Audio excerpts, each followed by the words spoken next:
14 साल को फिर से याद दिलाने के लिए शुक्रिया कहूँ या क्या शब्दों का इस्तेमाल करूँ वो मैं समझ नहीं पा रहा हूँ, क्योंकि 14 साल कहना जिसमें लगभग 5000 दिन होते हैं और उन 5000 दिनों को एक तनाव कोठरी में, बंदिशों में, हथकड़ियों में, टेस्ट लेस जिंदगी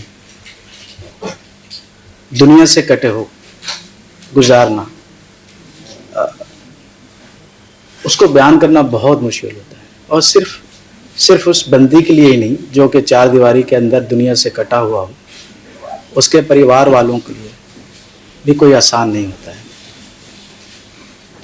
जैसे कि अभी मुजम्मिल साहब ने बताया कि उनकी फैमिली ने आज भी जब वो आ रहे हैं तो उनके माँ बाप कहते हैं कि आप मीटिंग में ना जाएं।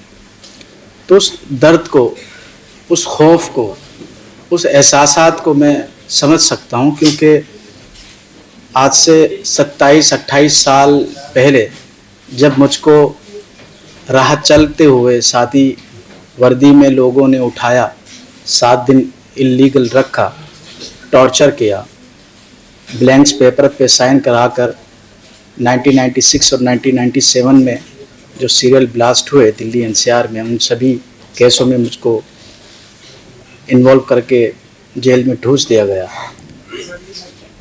और उस दरमियान परिवार ने किस तरह का सोशल बाइकॉट, उस माहौल को उन्होंने जिया, उसको सामना किया। मनोज झा साहब कह रहे थे अभी कि हमें बहुत अच्छा लगता है इस तरह की सभाएं अभी भी हो रही हैं, और यकीनन मुझे भी बहुत अच्छा लगता है, क्योंकि आज से 27 साल पहले, 28 साल पहले जब मेरे साथ घटना घटी थी, इस तरह की सभाओं की कल्पना भी नहीं की जा सकती थी। मैं यहाँ पर कई जवान वकील स्टूडेंट्स देख रहा हूँ, बहुत अच्छा लगा, क्योंकि आज से 27-28 साल पहले जिस तरह का माहौल था, तब वकील भी इस तरह से के केसेस को लेने के लिए, लड़ने के लिए आगे नहीं आते थे, डरते थे, या जो कोई हिम्मत भी करता था उनके अदालत के परिसर के अंदर ही उन्हीं के साथ ही उनके कपड़े फाड़ दिया करते थे कि देशद्रोह के आरोपों में लोगों को आप कानूनी दिफा कर रहे हैं। तो इस पस मंजर में मैं कहता हूं कि हालात पहले से जो मैंने देखे हैं उससे काफ़ी आज बेहतर हैं। लोग कहते हैं आप बेहतर हैं, आजकल के हालात तो कुछ बोलें तो जेल में या फिर भिन्न विभिन्न प्रकार के केस लगने का डर होता है, लेकिन मैं कहता हूं कि जिस तरह के मैंने हालात और मेरी फैमिली ने देखे उसके मुकाबले में तो बहुत बेहतर है। आज कम से कम हम बोल पा रहे हैं, सभाएं हो रही हैं, फैमिली के साथ जुड़ पा रहे हैं, नाइंसाफ़ी के ख़िलाफ़ शांतिपूर्वक अपनी बातों को रख पा रहे हैं। मीडिया का रोल भी संदिग्ध है, लेकिन एक तबका है जो कि इस तरह के केसों में बंद लोगों की बातों को सुनता है, उनके वकीलों को सुनता है, उनके परिवार को सुनता है, और वो मीडिया के माध्यम से समाज के सामने आता है। लेकिन आज से 27-28 साल पहले बिल्कुल शून्य था, ना कोई पॉलिटिकल पार्टी थी, ना सामाजिक संगठन थे, ना मीडिया में कोई ऐसा स्पेस था जो कि उनकी बातों को रख पाए। बात सिर्फ हमारे ये 6 जिनके तस्वीरें आप पीछे देख पा रहे हैं, इन्हीं की नहीं है, और मुझको लगता है हमको उम्मीद अफजा भी होना चाहिए साथ साथ कि उसी अदालत ने कई लोगों को बेल भी दी, मुझे भी बरी किया। तो हम उम्मीद रखते हैं कि देर से सही न्याय तो हमको मिलेगा, लेकिन इतना देर भी ना हो जाए कि जिसमें हम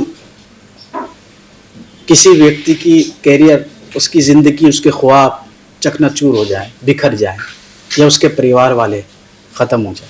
जैसे कि मेरे परिवार, मेरी लगभग उस वक्त 18-19 साल की उम्र थी जब मेरे ऊपर एक केसेस लगाए गए थे, और 14 साल बाद जब मैं रिहा होकर आया 2012 में, जब तक मैं लगभग 32 साल का हो चुका था। घर में आके देखा तो मेरी माँ जिंदा लाश की तरह एक बिस्तर पर थी, पैरालाइज हो चुका था, ब्रेन अटैक हो चुका था। मेरे पिताजी का देहांत जेल में रहते हुए हो चुका था। जो घर छोड़ के आया था वो था नहीं, मिला तो दराड़ों में। जो जमा पूंजी थी वो सब खत्म। मैं खाली हाथ बाहर, सन्नाटा।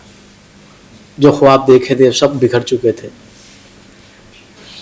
लेकिन उस जेल में रहते हुए जब कभी हमको सहूलत मिलती थी और न्यूज़पेपर पढ़ने का मौका मिल जाता था,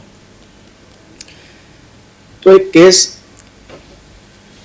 1987 का बहुत मशहूर है, हाशिमपुरा मलियाना मेरठ के नज़दीक, जिसमें पीएसी के कुछ जवानों ने लगभग 40 से ज़्यादा बेकसूर मुसलमानों को रमज़ान के महीने में गोली से मार दिया।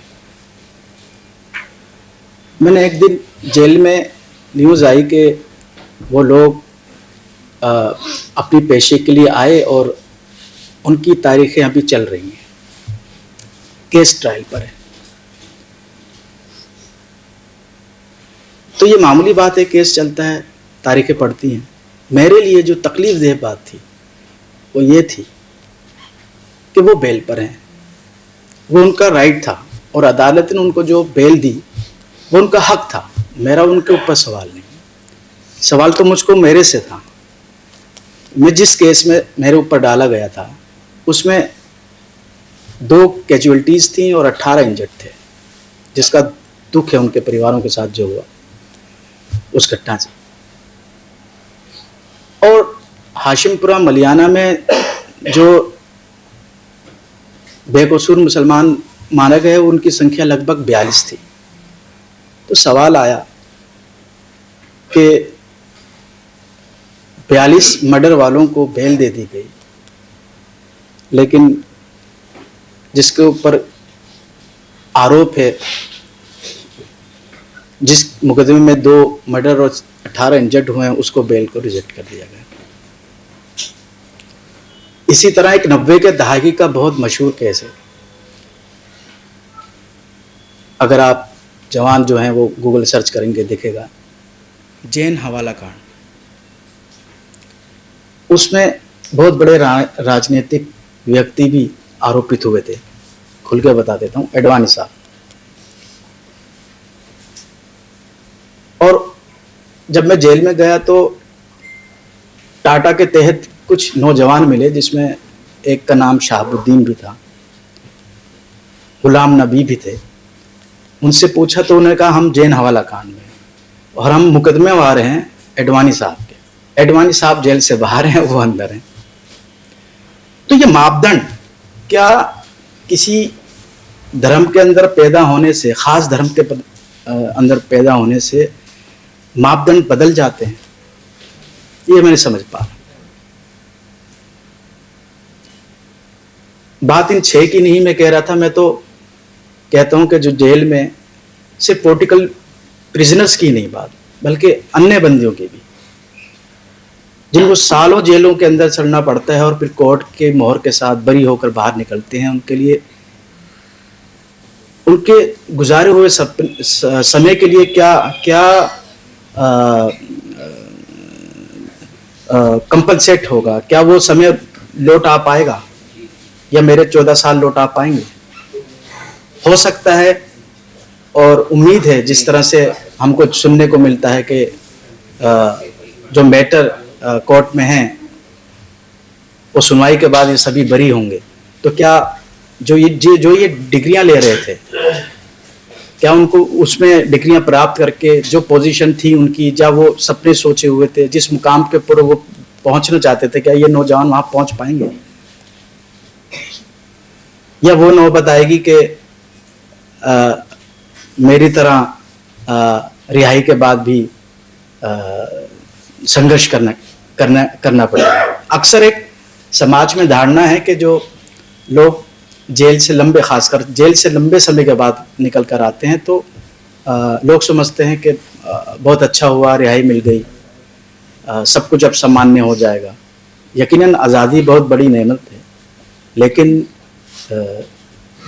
मेरा जो अनुभव है वो ये है कि जेल के जब दरवाजे किसी के लिए खुलते हैं आज़ादी के, उसी के साथ कई तरह की चुनौतियां भी दरवाजे खुल जाते हैं। जो अभी लोग जेलों से बेल पर निकले हैं, क्या वो हम कल्पना कर सकते हैं कि उनकी जिंदगियां सामान्य होंगी? अभी वो क्या उसी प्रकार या उनके फैमिली वाले उसी प्रकार जी पा रहे होंगे जो जेल में जाने से पहले या केस लगने से पहले था? किस तरह से समाज का वो सामना कर रहे होंगे? मैं बस आखिर में अपनी बात को समाप्त करते हुए यही आप सबसे गुजारिश करूंगा कि इस तरह की मीटिंगों का होना अच्छी बात है, हौसला अफजा बात है, लेकिन मीटिंग सिर्फ मीटिंग ना रह जाए। ये ना हो हम इतनी सर्दी में सुबह आए, इतनी मेहनत से समय निकाल कर सभी आप सभी, और 2-3 घंटे हम यहाँ गुजारें, एहसासात करें, दुख प्रकट करें, उठ के जाएं अपनी अपनी जगहों पर और सब भूल जाएं।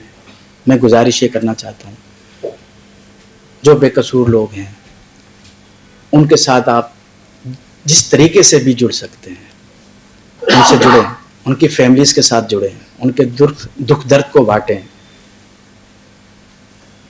लीगली तौर पे हेल्प दी जा सकती है तो कानूनी सहायता दी जाए, मनोवैज्ञानिक तरीके से सहायता अगर दी जा सकती है तो मनोवैज्ञानिक सहायता दी जाए। शब्दों से साथ समय देकर उनके परिवार वालों को या उनके भविष्य के लिए कोई भी सपोर्ट कर सकते हैं वो ज़रूर करें। बहुत बहुत शुक्रिया।